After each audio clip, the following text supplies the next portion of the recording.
This is the first dialogue between J. Krishnamurti and Pupil Jayakar at Brockwood Park, 1981.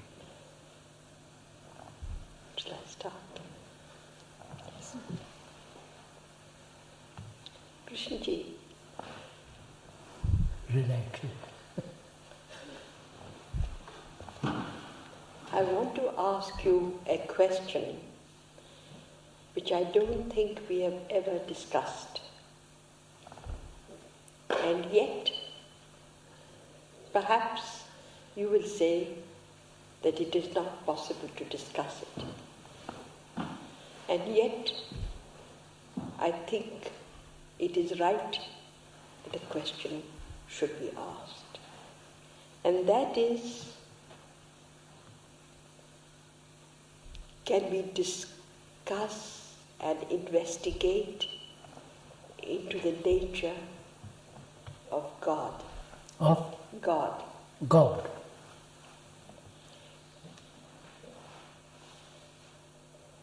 Whenever the word has been used, you have said the word is not the thing, the word is not God, and you have never proceeded to explore into the nature of that which lies behind it. Are you asking a question, what is creation? Or perhaps, is there a reality or truth as God? You see, God is a word. Yes. Behind that word have been millennia of man's inquiry and search for something which is absolute, total, untouched. And universal, quite. Universal. Now, I am asking you whether it is possible to investigate into it. If you can investigate into everything else, why is it not possible to investigate into the nature of, call it God, call it creation, call it the ultimate reality, the ground? I think it is possible, isn't it, really? Could we clear our minds of all belief, of all traditional acceptance of that word, and the implications and the consequences of that word? Could the brain and mind be free to investigate into this thing called the Israelis call it the nameless, the Hindus call it the Brahman, the highest principle, and the whole world, Western and perhaps some of the Eastern world, believe in the word God. Could we put away all those beliefs altogether? And that's only, then only it's possible to investigate. But being a word, it is a storehouse of content. The content which man has put into it. Yes. And therefore, when the mind says it is free of belief, what does it exactly mean? A person says, I believe in God. He is the omnipotent, omnipresent, he is immanent, he exists in all things, as the Hindus would say, and so on. There is this deep traditional acceptance of that word, with all its content, with all its sequence, as in the Christian world, the Son of God, and the worship of the Son, who has, and so on, so on, so on. Could we really be free of all the burden of million years of this tradition. Conscious as well as unconscious burdens of that word. Because that word has played a tremendous part in the world, both in the Islamic world, in the Christian world, and so on. You see, at one level, it is possible to say one is free. If you were to ask me, do I believe in God? Do I believe in Krishna, Rama, Brahman? I would say. That's all silly. But that is not the final thing. No. There is a feeling which goes much beyond this, which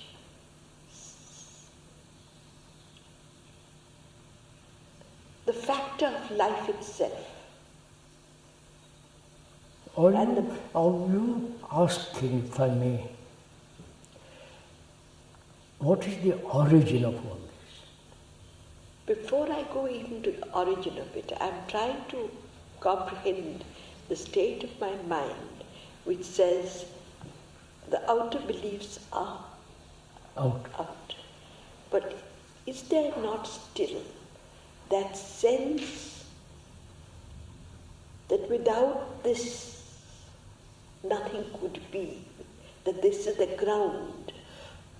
And this, now, Dr. Bowen will discuss this. What is the ground from which everything originates? The ground, yes, the ground of being. Yeah. Now, again I must, if I may repeat, how does one find that out? One can only find it out or come to it when one is absolutely free. Otherwise you cannot. Because our conscious as well as unconscious being is loaded, crowded, burdened with all this. So we have we are at a point where any movement of the mind as belief outer in a particular God is negated. I understand that. Negating that. Does one negate it verbally, intellectually, or deeply at the very root of our being says, I know nothing, and stop from I there? can't say I know nothing. I think... You see, let me... Yes, naturally. I can't say I know nothing, but I can say that even the movement of thought as belief does not rise in my mind. Even the movement of thought as belief does not rise. So that there is nothing left to be negated outwardly as such. But I still do not know the state where I know nothing, which is a very different state Of course. from an Negation. outer movement as belief. Of course. So could we? So how does one proceed from there? That's what I want. Let's go into that little bit.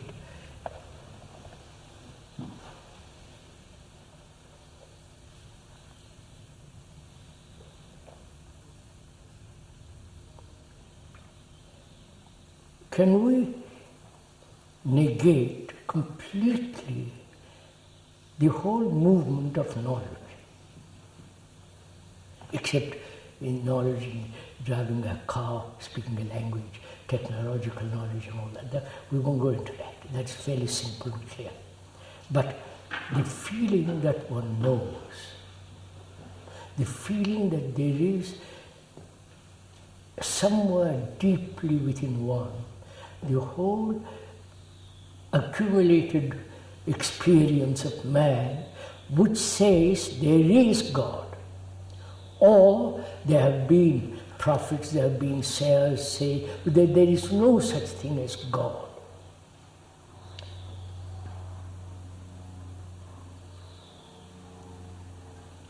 You see, I mean, the knowledge of all that, that's what I want to get at. you see, one has comprehended, if I may use that word, the way of negating the rising movement. Let me put it this way. The arising of... the yes. Rising movement, one has comprehended the negation of. But the depths, the dormant billion years which lie, which form the matrix of my being, I think that is what how does one touch? That's what one has to deny. But how does one touch it? How does one? All right, could we begin, not inquire into what's the nature of God, if there is God, etc. Could we begin by asking why human mind has always worked or struggled with becoming? Becoming not only outwardly, but inwardly, based essentially outwardly on knowledge, inwardly also on knowledge. I am, I will be, and so on, so on, so on. The everlasting mounting, uprising, being somebody. Now, if I may ask, are the two related in any way? Are the two related in any way? Which is two? We started with this question of an investigation into nature of God. And we said belief, the rising is yeah. Now, this matrix which I was talking about and this movement of becoming. Are they related together? Yes, that's what I'm going to I think they are. Let's look at it. I may be wrong. Let's look at it. My being is essentially based on what I've understood. Understood not intellectually, verbally, the feeling that there is in me a deep understanding of this something enormous, or something incredibly immense, that part of my being, part of my knowledge, part of my tradition and so on. That's what I'm talking about. If one has that as the matrix, as the ground on which one stands, then one is not actually free to investigate into the whole nature of God, universe, and so on, so on, so on. Sir, may I ask, there is a heritage, as you put it, of that in probably every human mind. Is that heritage different from what we would perhaps incorrectly view as a sort of human instinct? In every species of human throughout history, there has been a movement toward this thing. Yes, sir. To which heritage attaches. Is it only heritage handed down, or is it a deep human movement that is innately in the human mind, apart from all influence? Are you saying this is inherent in man? Is it? Or is it... You're asking, is this inherent in man, or heritage has given it this feel? Which? You are referring to the movement of becoming, or the thrust towards the existence of that which is ultimate. Which is there an inherent movement in every human mind toward some unknown something which is sought, is it beyond what one is taught, what one somehow picks up through one's heritage? Is it genetic, in other words, practically? More or less, yes. In genetics, for us, as far as I've understood, time is involved. Right? If genetics is the matrix, I mean, that's not different. Time Genetics is the heritage. and a movement to growth, evolution, right? Yes, it's a biological movement. While, as far as I understand, correct me if I'm wrong. But all that, Pupaji, that's what I want to get at. Can one totally empty all that? The whole accumulation of million years. It may be, because that may be totally wrong. Even if there is an inherent thing, even that too. Even that too. Because that may be implanted in us from childhood, from centuries and million years, that there is something beyond this.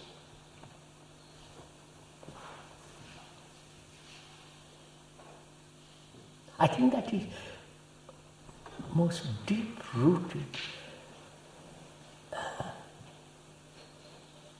bondage, and deep-rooted something the unconscious, deep thing holds to.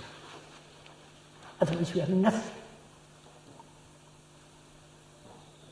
And that, I think, to want to investigate, that must go too.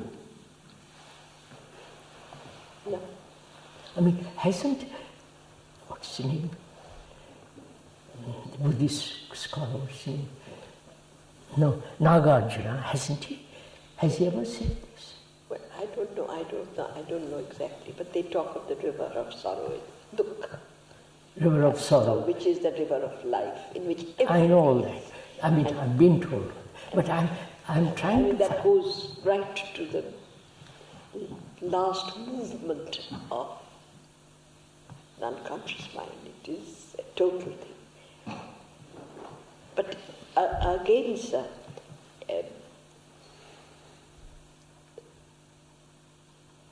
to even,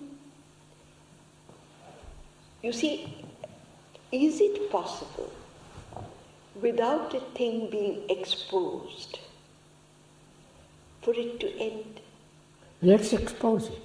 Now, how does one expose? I mean, after all, how does one expose this which one cannot formulate, which is beyond the total particulars of any one person's knowledge? Isn't it, sir? Yes. I understand what you're saying. I know. Carry You know, on. I can go through the whole of my knowing, and yet it will not contain. Oh no, you can't. I agree. It will not contain. But don't you have the feeling or the insight, if I may use that word insight, into the feeling, into this question that there must be total elimination of everything man has put together. Well, sir, part of the, as I see it, part of the problem, if we totally deny all of these, or if we see, our perceptions, these, you ask if we have some small insight into the need to do all of this. If we begin to reject everything, we need to reject our small perceptions, our small insights, even the small things which bring us here and which show us that there's something in what you're saying. No, but Pupulji is asking quite a different question, sir. She's asking, could we investigate, explore into what is called God, which is the origin of all things, or the beginning of all things? But aren't you saying that even to begin that, we need to put aside all the beliefs and all of this matrix, this ground that we stand on. And I'm wondering if our small insights and perceptions are not all mixed up with that. But the insights have to go. So everything has to go, even our... Insights that I comprehend. The insights have to go, what we consider insights. I think... Then how even does one begin to investigate this? You deny even the basis for our perceiving something. No, but the insight is over, so it's part of that already. It is as much that as any other. To take an insight which is over is as much part of belief. So I comprehend. I comprehend all the movement of that which rises in the brain being. But this layer of and the question then arises. Perhaps one is asking the wrong question. Perhaps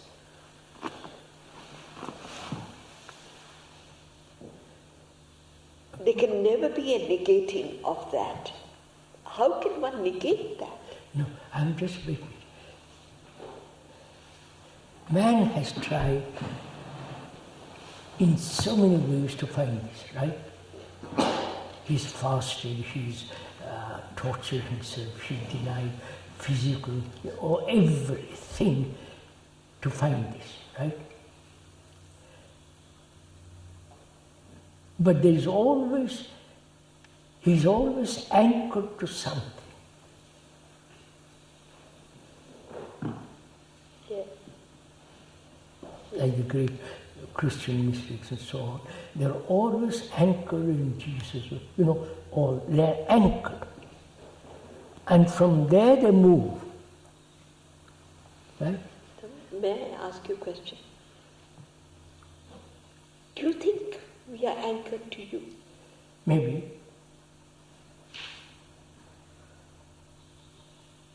That's it. No, but I have to ask that question. Yes, you have, but that's rather trivial, if you don't mind. It is not. It is not. It's not. But if you are, brush it aside.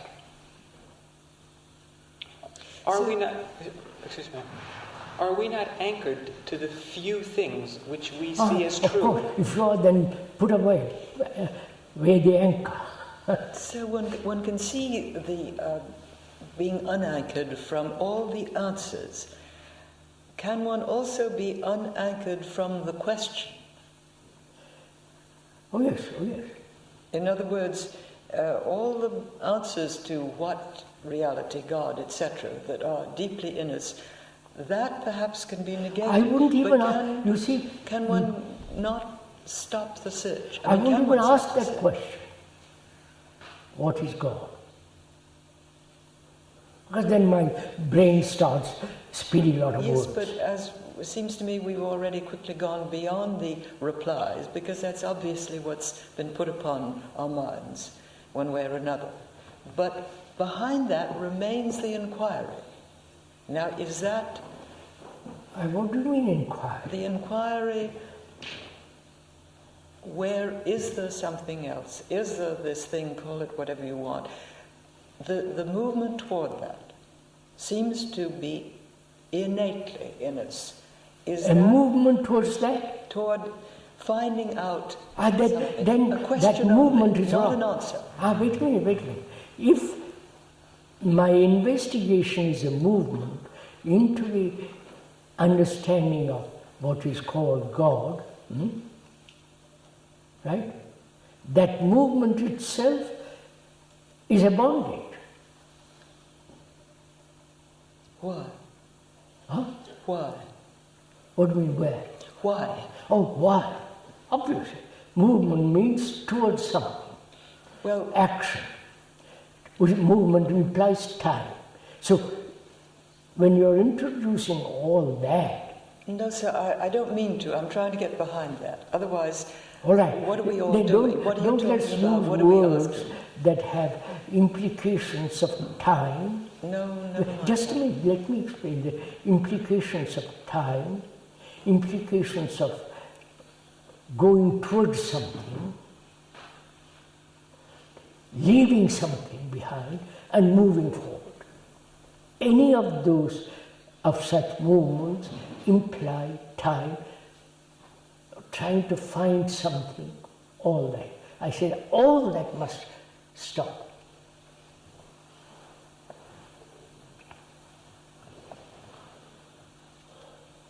Then how can people ask a question That's or the any of whole us ask point. the same No, that's the whole point. Can one do such a thing, first of all? Is that possible? To be so totally non-movement.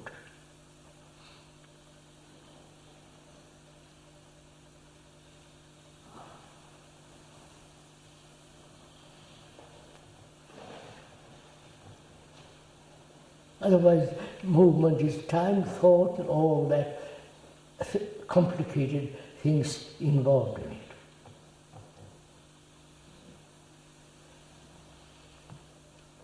First of all, why do we want to find the meaning of God, the world? We deny the world, but the meaning behind all that. Why do we want to find it?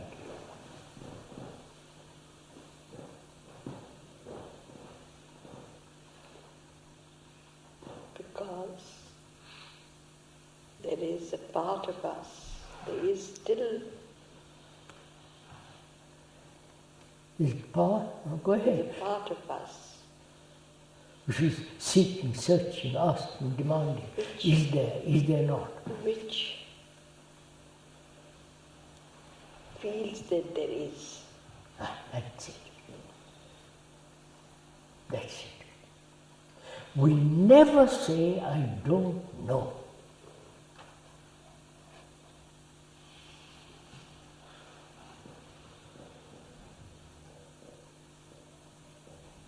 That's a state of mind that's absolutely motionless, because I don't know.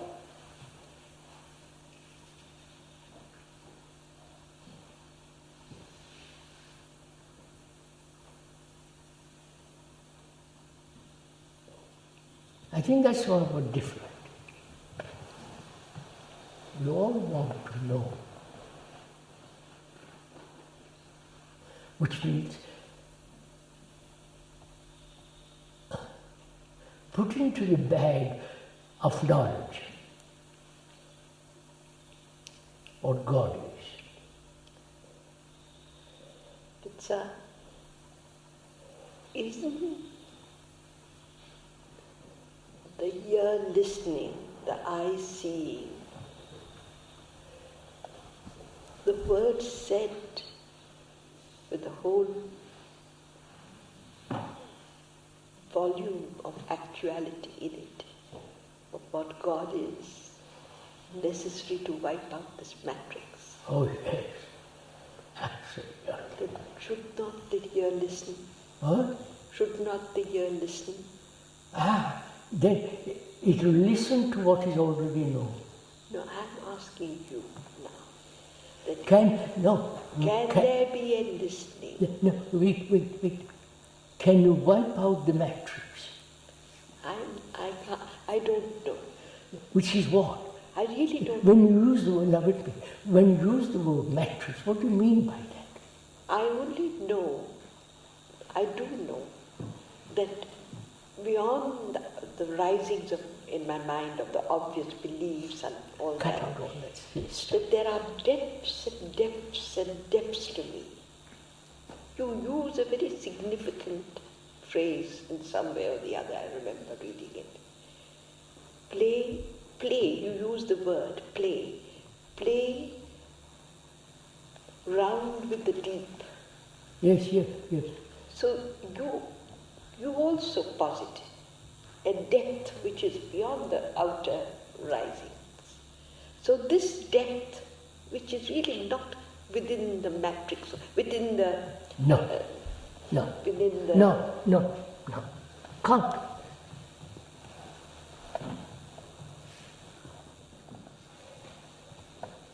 That's why Pupuji and others, I'm just asking myself, why do I want to find out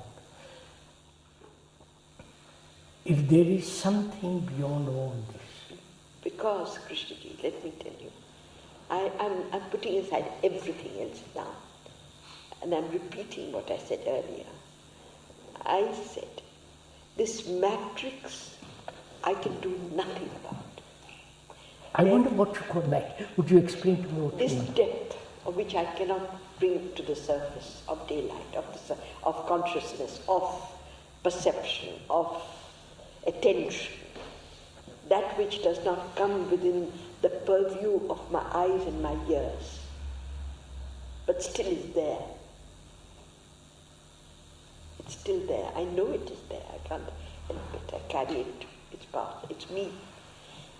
I say, not being able to do it, not being able to touch it, I have a feeling that perhaps if there's a right listening and seeing To that, which that. is true, You mean of that depth? yes, that will work. Just a minute. I understand what you're saying. Now let's go into it. Is that depth, if I may let's use that word for the moment, understandable? No, Measurable? no. Then why do you use the word depth? That means measurable. That means I'm using the word depth to connote. You see, if it was within the contours of my horizon, available to my senses, I understand that. then it is measurable. But it is not available to my senses. I can do nothing about it. I do not have the instruments to deal with it. How do you know, I'm not being impudent or disrespectful. How do you know it is not imagination?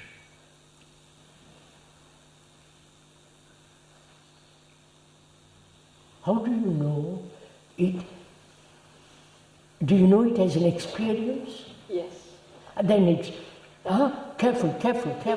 So you see, I want use that. a word which immediately can, if you say yes, it's a trap, if you say no, it's a trap. So I want to be clear that we That's both, why forgive me, I want to be quite clear that we both understand the meaning of that word, depth. I'm talking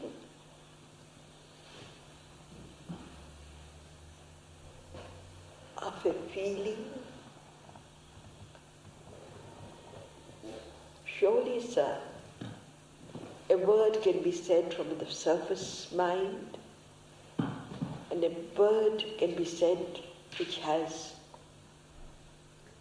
a great volume behind it. And I'm saying that even at the level of even me, that there is this ground which contains the whole history of man alone. If you take the history of man, it's not a light thing. It's got great weight and depth. Yes. Now one can feel that weight and depth without you're asking me, is it imagination? Can't you feel that way? But I understand, but you see,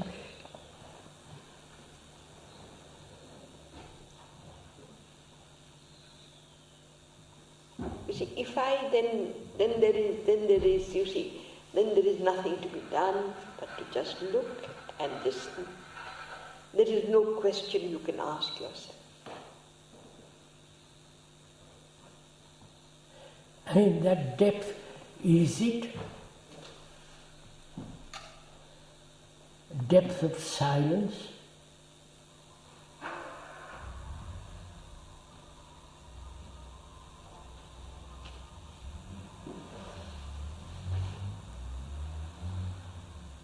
which means the mind, the brain, is utterly still.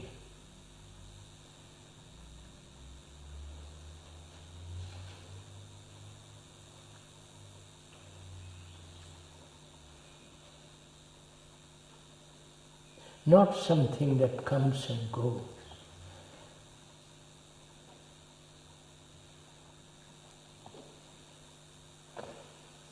You follow what I'm saying?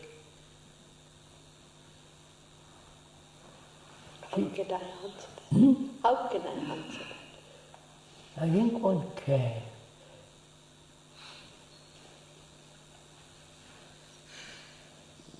If there is no sense of attachment to it, there is no sense of memory involved in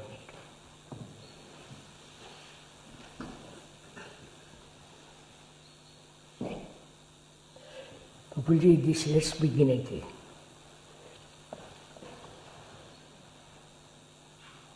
Whole world, practically the whole world, believes in God. When we were in Ceylon, they were terribly upset when I talked about it. God was just put together by thought. But the whole world believes in God. The Buddhists have slipped into it, unfortunately.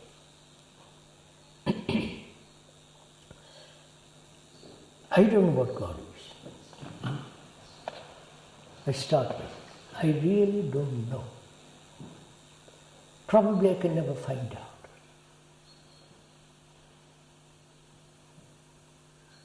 And I'm not interested in finding out. But what I am concerned is whether the mind including the brain, mind can be totally, completely free from all the accumulated knowledge, experience and so on of humanity. Because if it is not, it will function always within that area. Expanded, contracted, vertically, horizontally, it will always be within that area. Doesn't matter how much knowledge one accumulates, it will still be within that area. And if the brain, if the mind moves from that area and says, I must find out, then it is still carrying that area to a further dimension. I don't know if I make myself clear. So, my concern is whether the brain and the mind can be completely free from all taint of knowledge. Knowledge, of course I need knowledge for technological, I'm not talking about it. So can it be free? That to me is tremendously significant. Because if it is not, it will never be out of that area. Never. And any movement of the mind, any movement, out of that area to find out, is still moving, anchored in knowledge, trying to add further knowledge about God. It is logical. So I would say my concern is that whether the brain, the mind is capable of this.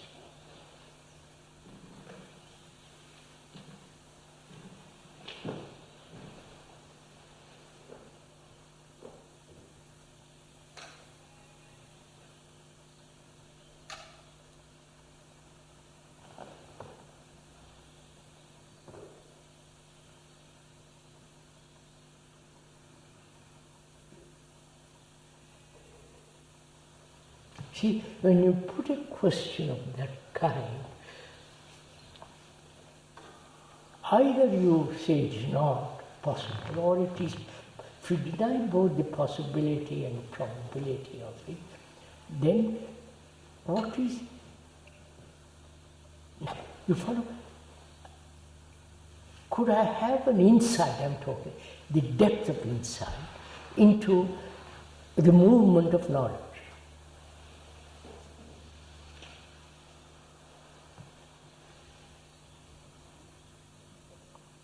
So that the insight stops the movement, not I stop the movement, or the brain stops the movement, or the very insight into that is the ending of this knowledge and the beginning of something entirely different. So I'm concerned only with that, the ending of knowledge. Consciously, deeply, over, you follow all that.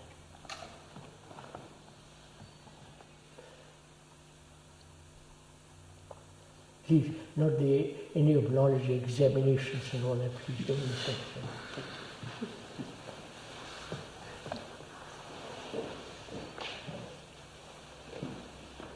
So virtually everyone at some time has some kind of religious experience, if I can call it. Maybe a feeling of oneness or something. Now, where does that come from? Is that also part of the conditioning of man's brain over the centuries? Isn't it? Isn't it? After all, there is this enormous feeling that we're all one. Essentially. Right? Yes. There's a feeling nature, with human beings, with each other, that there is actually no separation. And there seems to be a strong sense of reality. There is great, yes. And it's something extraordinary feeling about.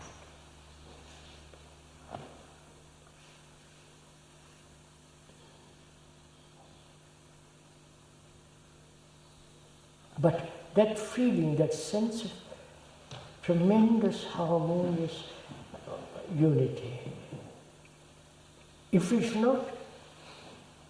intermittent, it's useless. You follow what I mean? There's no point. So where does it come from then, this feeling? But it's part of, when you look at the sky, the green earth, you follow, just for a moment you forget yourself. Right? You forget that your troubles, your problems, your sex demand. You forget completely yourself for a second, the whole thing is. But Krishnaji has the me, which has created all the religions of the world, which has built all the beauty of the world, the culture of the world, the art of the world, has that me no relationship whatsoever with what may be called God? Probably that's the real issue. Maybe the problem, can one be free from the me? The me is the essence of knowledge. No? I don't know. I'm not being too critical. So then, what about all the experience of the past saints who say that they've dissolved the me and that they're, what would you say? Would you say that's imagination? Who says this? Their words. But are they anchored in something else? I may say I'm free, but I adore Buddha. I'm anchored deeply in the teachings of the Buddha, in the persons of the Buddha, in all that. All Christian, counterpart of that. That may be another substitution of the self by an A. Yes, but I was also thinking of the poets who haven't spoken in terms of a Christ or a Buddha. Who? There are some poets Yes. who have not talked in religious that may terms. be partial insight. They've talked about feeling one with Yeah, nature. that may be, yes, for a moment. For a period. You see, I doubt all these things, personally. I doubt everything man has put there, including myself. You follow what I'm saying? I think that's a very cleansing attitude, feeling.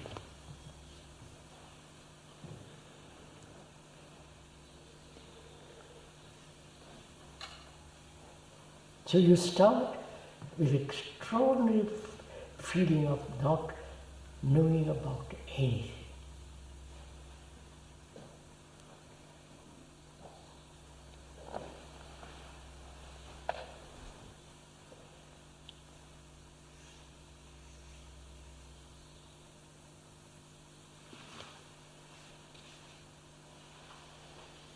See, if you could say, I know nothing in the deeper sense of the word, not just intellectual or the rest of it.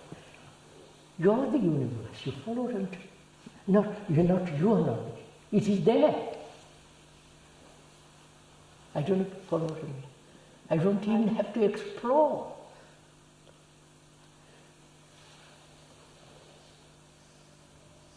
So I think our difficulty arises that even momentarily we have that insight. That again becomes knowledge. Then it becomes, Krishnaji, could we talk a little bit more about this understand that's not temporary, this questioning which you talk about, which seems to be so complete, and which I would have to say I know I know nothing about it. It's. Could we talk a little bit? What are you saying? So what are you asking? With this questioning of everything that you talk about, this having no anchor that you speak of. Can't you see the importance of it? Yes, I can, sir. No, wait. As you speak. Do you see the importance of it intellectually, verbally, or a great feeling that you understand what I mean? Yes, sir. But that's not enough. No, wait. Ask yourself, is intellectual, emotional, verbal, and so on and so on. What are we talking about at the moment? Well, sir, this having no anchor, this putting this complete putting aside of things, and it is something. Don't you see the importance of? Yes, sir, I do. Wait, sir, be careful. But apparently, that's not enough because it's still not done. Therefore, that's it. All right. Now that is the situation. No, don't choose. Isn't it a tremendous bondage to always live in this area? Yes. And I can see that it's the source of... Not distortion. It's the source of distortion. It's the source of suffering. But still, there must be more. There must be a larger perception or understanding of it than the one that I now have.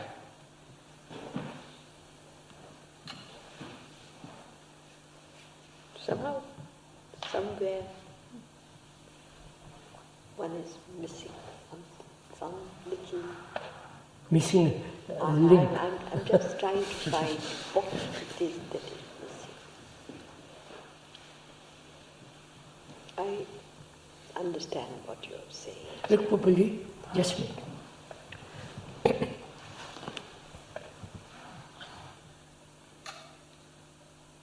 Suppose this person is not here. How would you deal with this problem? How would you deal with the problem of God, the problem of belief, the problem of saying absolute no anchoring, is that possible? How would you, as a human, just not verbally, but actually deal with it? If each one of us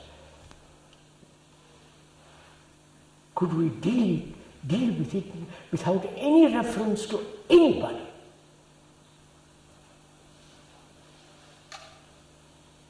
Yes, even that is possible. Move from there, move from there. Let's move from there. Let's move from there.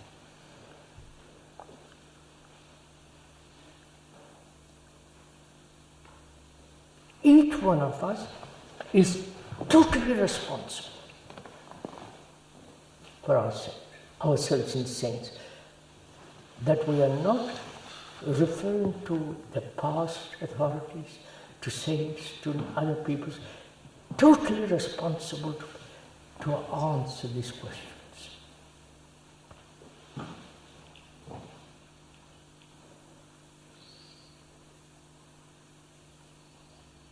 You have to answer them. You can't say, well, I'll think about it. See, this is where, why should I have to answer? You have to. You see, why should I have to answer? I'll tell you why.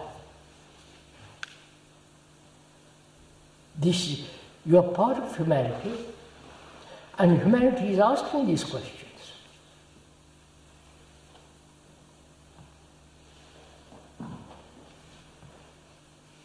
The philosophers, the saints, every human being is somewhere in his depth is asking these you said that those questions all, in a sense, are wrong, in that they come from... I said so. Yes. You answer it without any reference to what Kay has said, has not said. I come to you with these questions. I'm a stranger, I come to you.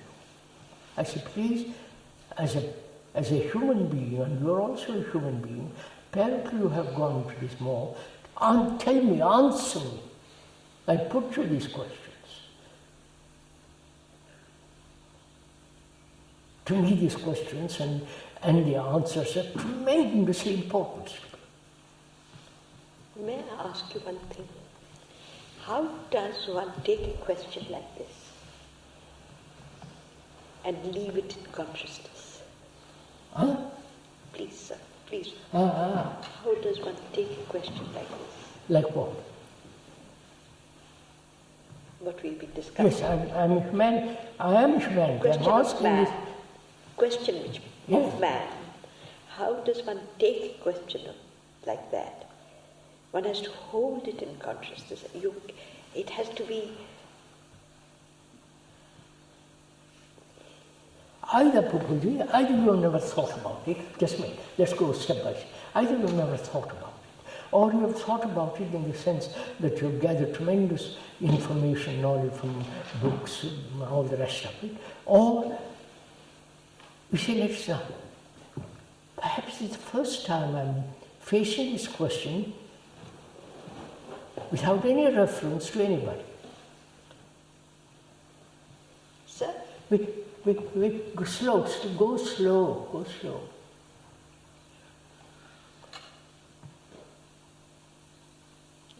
No, I would like to pursue this. You have a way of taking a question,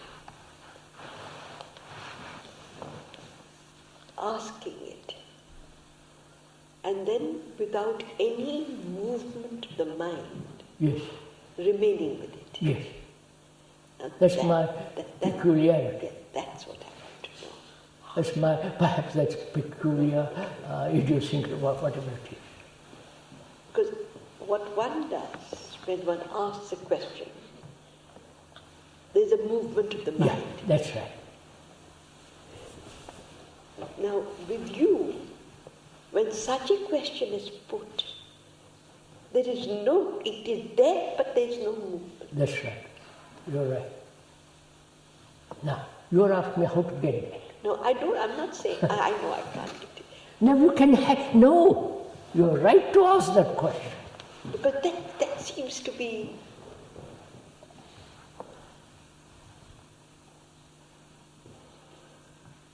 You understood what she said, sir? Go to it, do it.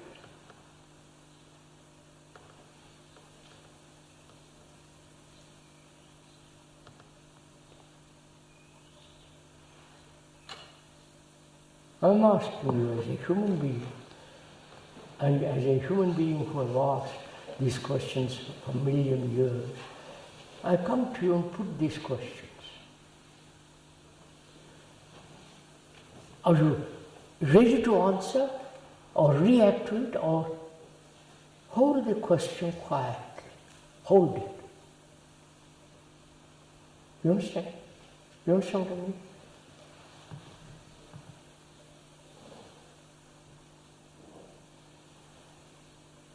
And that very holding and quiet, holding, you know what I mean, in the sense, without any response, without any reaction, just hold it. And out of that vessel comes the answer. Right? That's impossible. You know.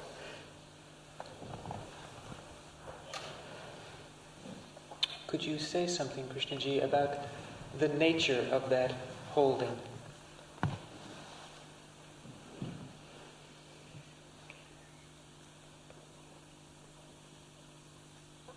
A cup holds the water, right?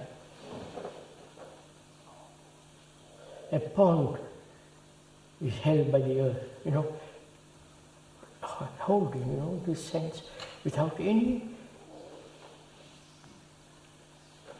wave, without any movement, without any sense of trying to find an answer for it.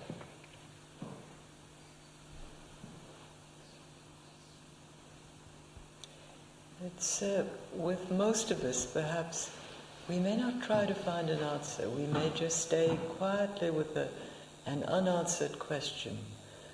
But sooner or later, into that comes some sort of an answer which may not be a real answer. It may just be something from a very deep part of the subconscious wells up and fills that space.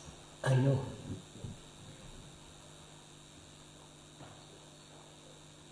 Now just a minute. I ask you a question. Do you believe in God?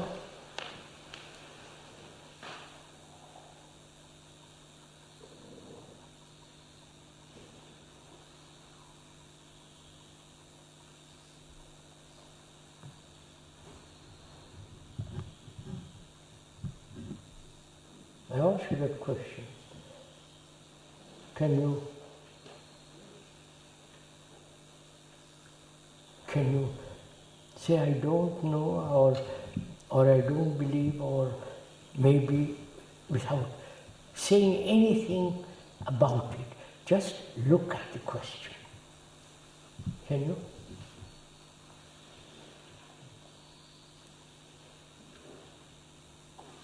It's a good discipline.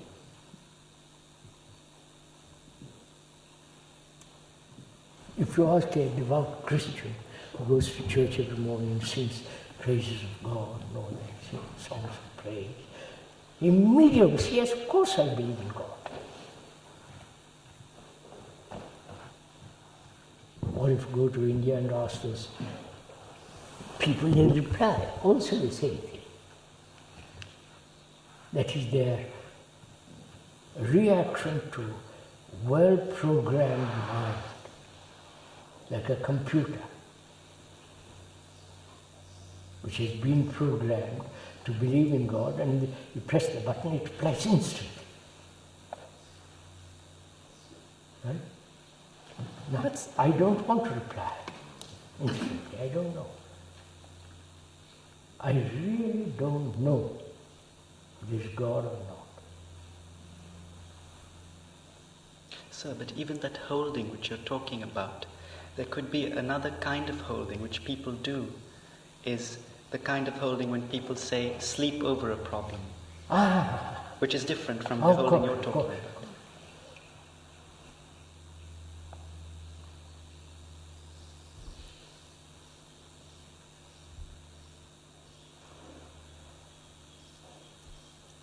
Demands tremendous muscle in the mind.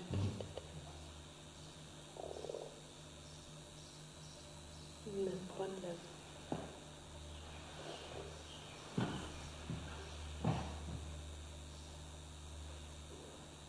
Are you saying that holding is not of this area? What? Are you saying that holding is not of this area? Of course. What do you mean of not the The area you were talking about of coming from all the knowledge which we have already.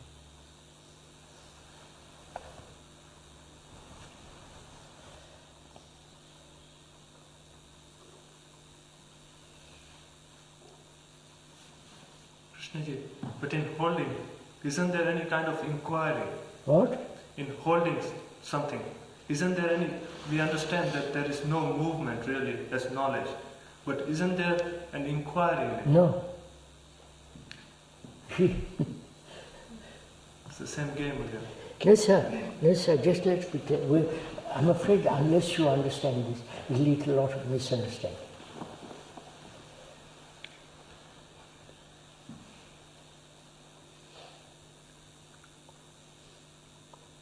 Sir, computers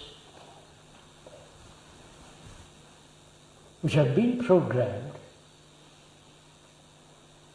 by 10 different professors with their tremendous information, the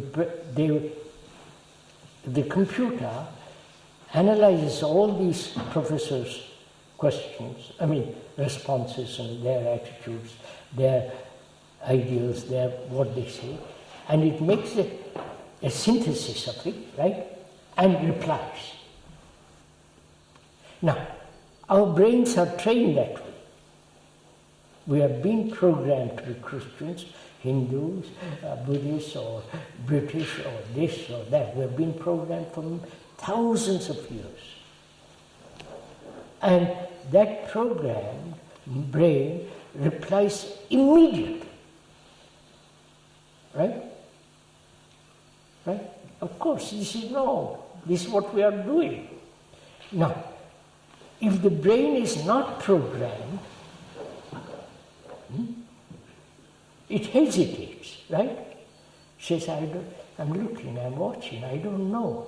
It is what? It is looking around.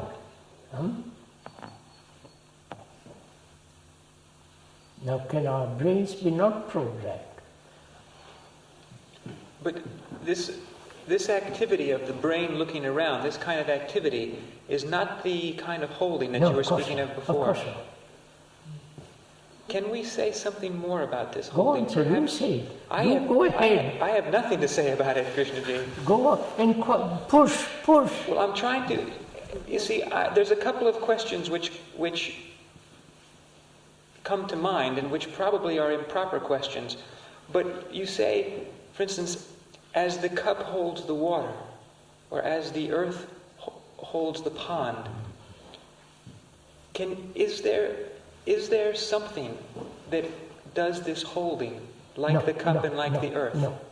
Say for instance, you are no. Pupulji asked me a question, which was depth.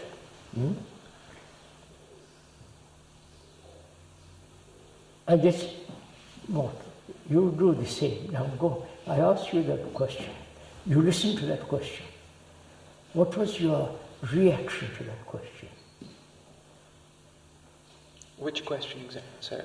From the depth, you layer after layer go to the very deep depth, which is the ground from which, etc., etc.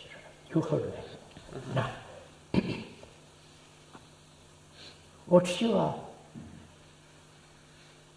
reaction to that.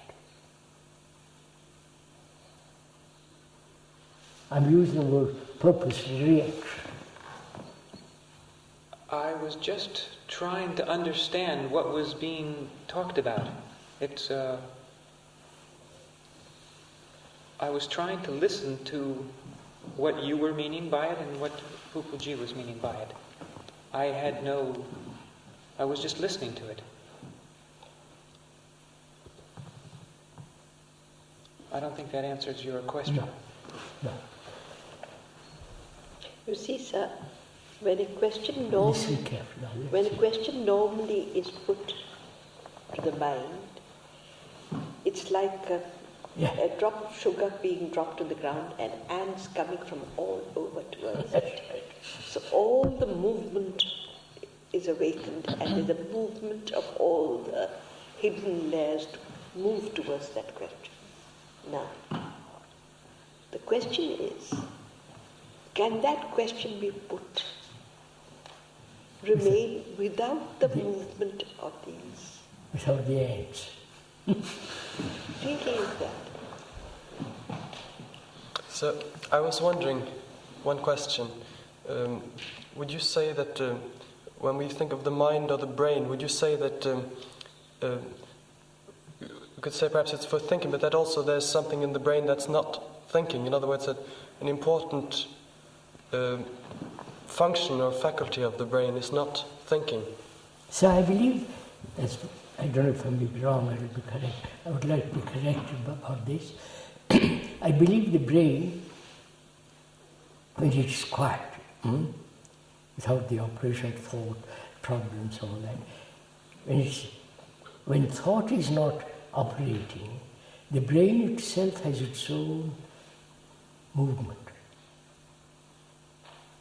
Right? Do you mean conscious thoughts, sir? Or both conscious and unconscious. Any form of pressure, conscious or unconscious pressure of thought. This is what I am saying. The brain has its own quiet movement.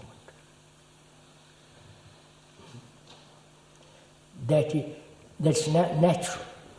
Blood going to it, you follow, moving it and all the rest of it, nerves, all that is operating.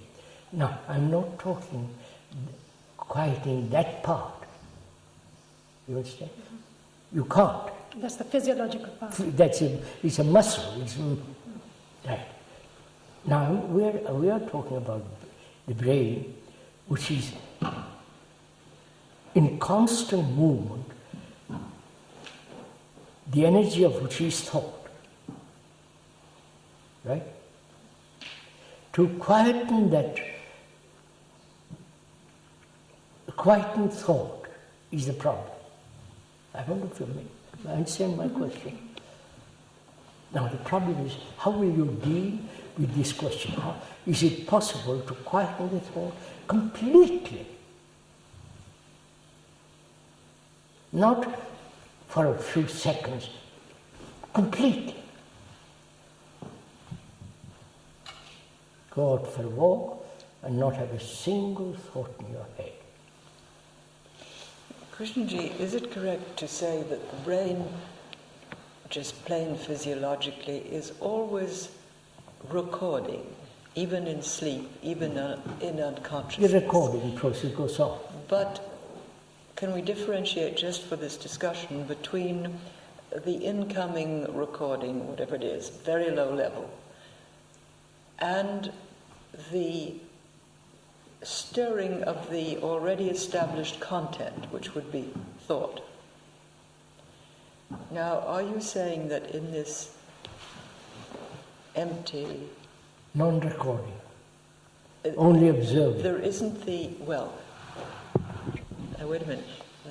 There wouldn't be the stirring of the content, which is thought. Yes, that's right. But there would still be the incoming thing that the brain you see the tree, that thing called tree, the bird, but there is no...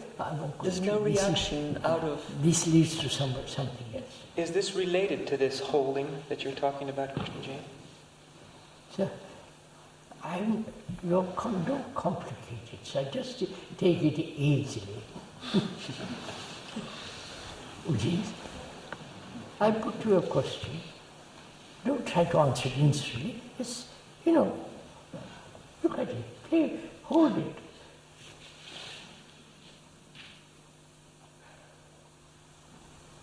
It isn't an examination you have to answer within an hour, certain 10 questions.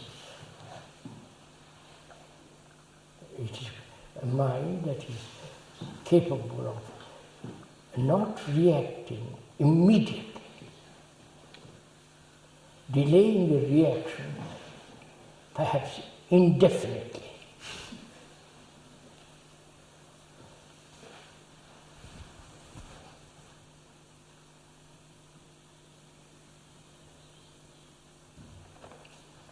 Now to go back, Prabhuji, let's go a little further.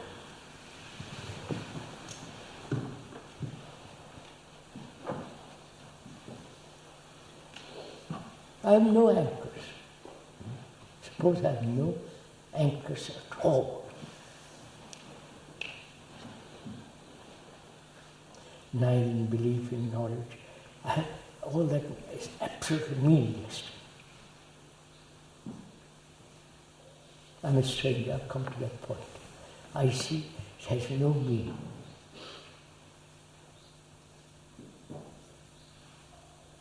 Is that the sense of not giving any meaning to anything?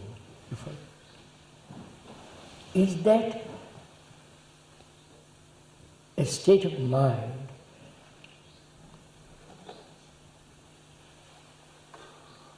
which is out of time?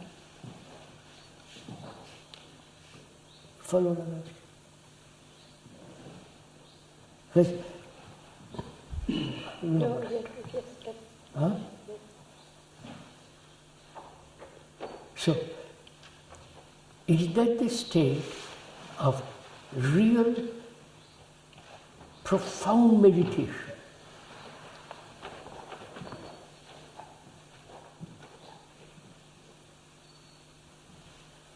A meditation that in which there is no sense of achieving, all that rubbish goes out of it completely. And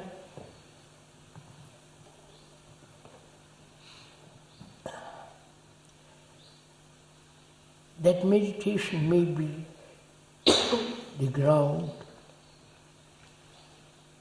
the origin of all things, not the meditator. Follow it.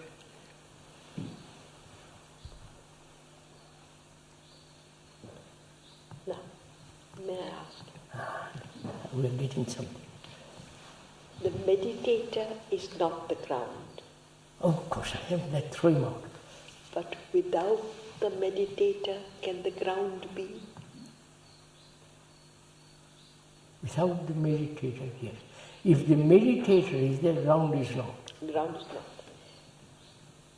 But without the meditator, without... I said very carefully, meditation. No, that is true. Without the meditator. Meditation is a human process. No. Let me investigate you a little now, if I may. Yes, go to it. Let's carefully go into this. Meditation cannot be free of the individual. Of individual means the meditator. Keep to the word meditator. There is no meditation without the meditator. You might say the meditator is not the ground. No, just a minute. As long as I am trying to meditate, I want to go slowly into it. As long as I am trying to meditate, meditation is not. Right? Following systems, methods, throw it all out. Therefore, there is only a brain, mind, which is in a state of meditation. Yes. Yes. Now,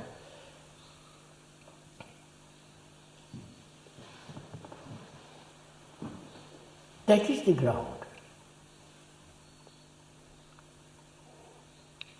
The universe is in a state of meditation. Sorry.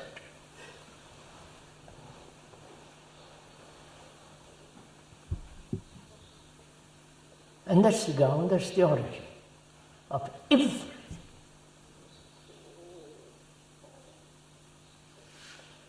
That's only possible when the meditator is not. And that is only possible when there are no anchors. Absolutely. Now,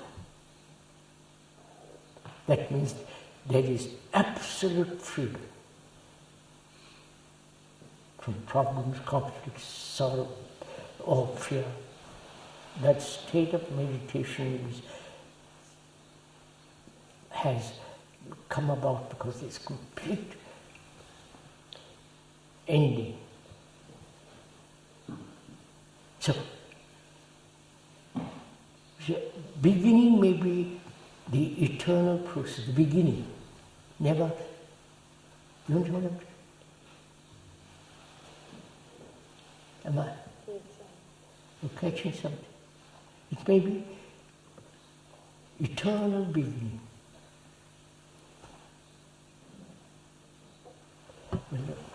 Now, let me. How is this possible? Is it at all possible for a brain, for a human being, to be so completely, utterly free of the meditator,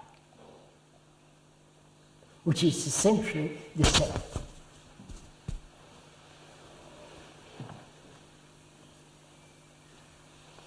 Right? The meditator is trying to meditate to get somewhere, to find something, in order to put his life right, or he meditates in order to put life in order. You follow? Put it either way. Either way, in the sense, you meditate to put life in order, or you watch, put your life in order, then meditate. It is still the meditator.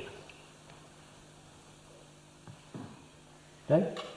Is that possible to be free of the meditator?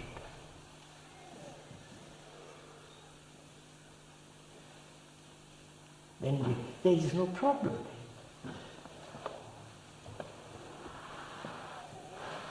Then there is no question whether there is God or no God. Who cares?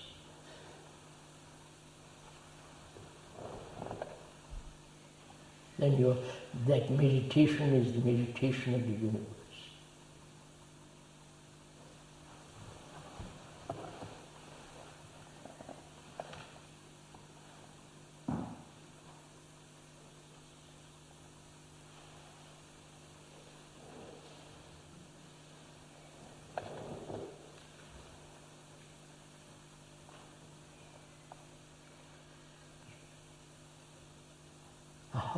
How do we, is it possible, Puji, to be so utterly free of the meditator? Huh?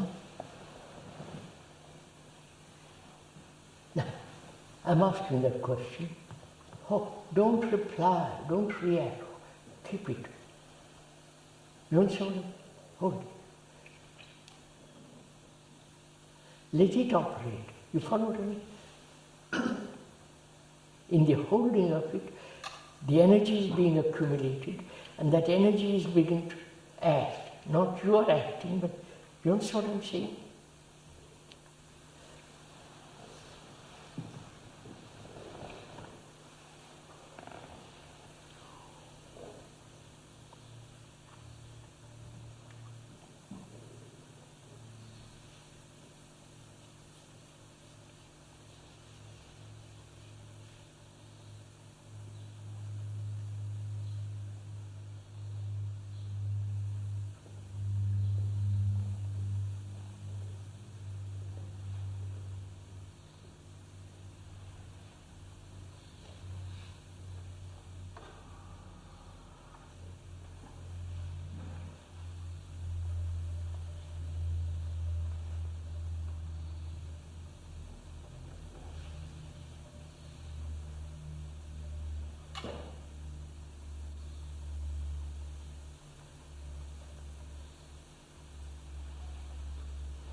Let's have a struggle to go on.